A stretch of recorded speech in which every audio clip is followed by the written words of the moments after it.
वही आज पूतना बन करके भगवान कृष्ण को अपना दूध पिला रही है।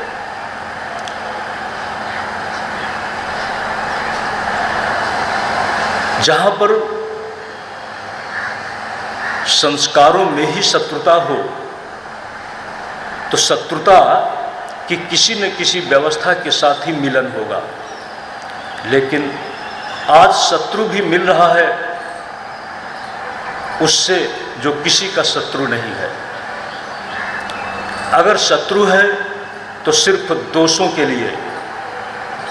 समाज और संसार कुछ मूल्यों के साथ चलता है। जीवन के कुछ मूल्य हैं सत्य, प्रेम, न्याय, नैतिकता के आदर्श, और इसके विपरीत अनाचार, अन्याय, शोषण और उत्पीड़न, ये सब कुछ राक्षसी मनोवृत्ति का, दैत्य और दानवीय संस्कारिता का, संस्कारों का रूप है। और उसी परिवेश में पली हुई रत्नमाला, निश्चित ही उसके मन में अनुराग पैदा हुआ था, और उस अनुराग को ही लिए हुए वह इस जन्म में पूतना के रूप में आई। लेकिन भगवान का स्पर्श उद्धार के लिए है, भगवान का मिलन, भगवान का दर्शन उद्धार के लिए है। भगवान ने उसके प्राणों को खींचा, उसके जन्म जन्मांतर के जो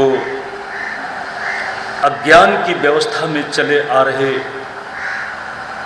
जीव भाव के अविद्याजनित संस्कार थे, इसको भी उन्होंने मिटा दिया। लौकिक जहर तो उस भगवान को क्या मिटा पाता, उस अविद्या के दंश को, अविद्या के विषय विष को पूतना की अंतस चेतना में जो वह अज्ञान के माध्यम से उसमें ढक छिपा था, उसको उन्होंने खत्म कर दिया और पूतना का उद्धार हुआ। पूतना का उद्धार होने के साथ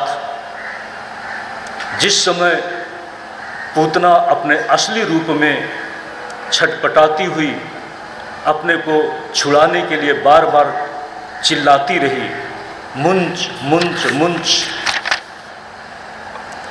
अलम अलम कह करके वह चिल्लाई है। लेकिन ध्यान दें, उसका चिल्लाना जिसमें मुंच मुंच अलम अलम था, बस बस हो गया हो गया, वो चिल्लाती हुई चिल्लाती रही। लेकिन भगवान ने उसके प्राणों को तब तक, जब तक अंत नहीं हो जाता तब तक छोड़ते नहीं। जब तक प्राणों का अंत नहीं हुआ तब तक वो भगवान उसकी गोद में थे, और इसी के साथ वह अपने असली रूप में आने के साथ कहते हैं राक्षसी माया, बलि भी अपने आप में माया के निष्णात थे। जिस समय इंद्र के साथ बलि का युद्ध होता था, आपने सुना है इंद्रजाल, इंद्र भी ऐसी विद्याओं के प्रयोग में कौशल रखते रहे हैं जो किसी को भी भ्रमित कर दे। हमारे संसार में, हमारी समाज जीवन की व्यवस्थाओं में बहुत सी ऐसी रहस्य शक्तियाँ, रहस्य की विद्याएं आज भी हैं। मंत्र शक्ति आज भी देखी जा सकती है। एक मायावी रूप के साथ आई हुई पूतना माया से अपने आप को सुंदर बना लेती है, जबकि वह सुंदर थी नहीं, दानवी रूप में आज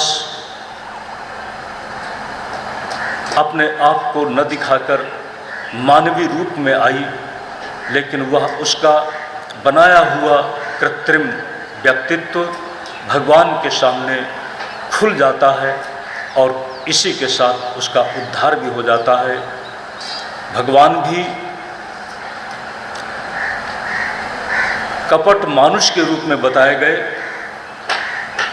दिख रहे हैं मनुष्य के रूप में, लेकिन उनके अंदर छिपी हुई है भगवत्ता, और उस भगवत्ता का परिचय तब मिलता है जब कोई भक्ति में आता है, जब कोई श्रद्धा में आता है। आगे चल करके हम देखेंगे युधिष्ठिर भगवान को भगवान के रूप में देखते हैं और दुर्योधन एक सामान्य नीतिविद और कुशल राजनीति के पंडित के रूप में देखते हैं। ये अपनी अपनी दृष्टि का फर्क था।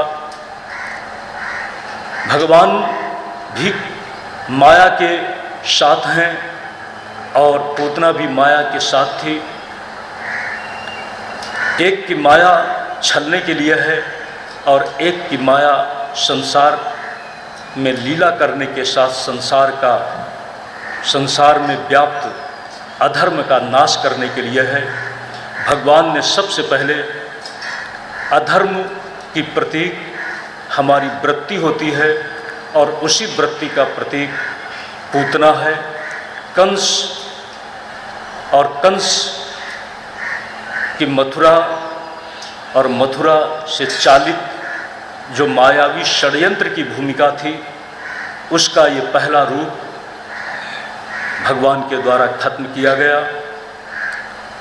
भगवान अचानक एक दिन माँ दूध पिलाते पिलाते सोचती है कि कुछ घर के काम भी करने हैं।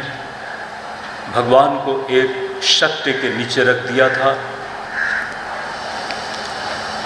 और ध्यान दें, उस शकट में गाड़ी में खाने पीने का सामान रखा हुआ था। बाल कृष्ण अपना करवट बदलने के साथ उस शकट का स्पर्श करते हैं और वह स्पर्श सामान्य स्पर्श नहीं था। चरण के स्पर्श के साथ ही वो शकट उलट जाता है, लेकिन भगवान सुरक्षित हैं। सब ने देखा। ये भी शकट के माध्यम से उसमें छिपे हुए कंस की षड्यंत्रकारी योजना को आगे बढ़ाने की भूमिका में शक्तासुर की एक योजना थी, वह उसमें छिपा हुआ था। कहते हैं एक उत्कच नाम का पहले दैत्य हुआ और वह लोमस ऋषि के द्वारा शापित हुआ था। लोमस ऋषि ने उसे उसकी उद्धता के कारण, उसकी उद्दंडतापूर्ण व्यवहार के कारण शाप दिया था। उसे देह रहित होने का शाप दिया। जब उसने प्रार्थना की तो इसके साथ उसके उद्धार का उन्होंने उपाय बताया था। वैवस्वत मनवंतर में जब भगवान का अवतार होगा, उनके चरण स्पर्श से तुम्हारा उद्धार हो जाएगा। वही दैत्य शक्तासुर के रूप में बताया गया। अचानक एक दिन की बात है, हमारा प्रिय लाला कहाँ गया, किसी को कुछ समझ में नहीं आया। सबने देखा, अचानक लाला एक असुर के साथ नीचे गिरा। जिस असुर के साथ भगवान कृष्ण नीचे गिरे हैं वह असुर था तृणावर्त। तृणावर्त जो वायु के रूप में, पवन के रूप में घास फूस उड़ाता हुआ, हवा जब बड़े वेग से चक्कर धरती में काटती है, शायद आप लोगों ने शहरी जीवन में नहीं देखा होगा। प्रायः खुले मैदानों में कभी कभी ऐसा देखा जाता है। जिस हम सभ्यता में भगवान को अभी देख रहे हैं वो ग्राम्य सभ्यता है। आज भी गांव में इस तरह के प्रसंग देखे जाते हैं।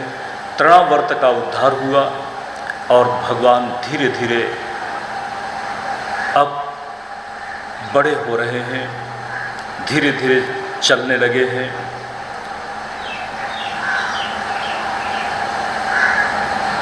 माता जी यशोदा ने एक दिन जब भगवान को गोद में लिए बैठी हैं तो इसी के साथ देखा जम्भाई आई और उस जम्भाई में उन्होंने मुख के अंदर बाहर दिखाई पड़ने वाला जो संसार, विस्तृत संसार है विविध रूपों में, वह सब उन्होंने मुख के अंदर देखा। भगवान ने देखा कि माँ हमारे इस रूप को देखकर कहीं लौकिक भूमि से हट न जाए, क्योंकि अभी लौकिक लीलाओं के साथ ही सबको अपने अपने ढंग से सम्मोहन में रख करके चलना है। और लीला तभी सफल होगी जब माता मुझे अपने बालक के रूप में, निर्दोष बाल रूप में देखती रहे।